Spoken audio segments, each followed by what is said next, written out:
Hey, my name is Sabina, and this is 1 Minute Recipes. Today we're gonna make chocolate cream. It's without sugar, gluten, oil, and it's vegan, healthy, and tasty.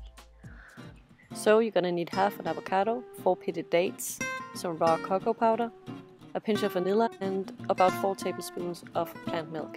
For this recipe I use soy milk, but you could use whatever.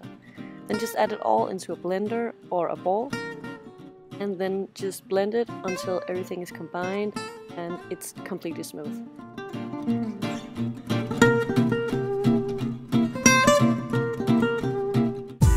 Then we're done.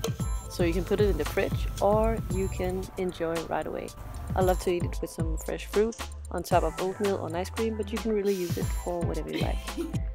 Thanks for watching and see you next time. You can subscribe if you want to see more. Follow me on Instagram on Sabina Feurer. Cheers.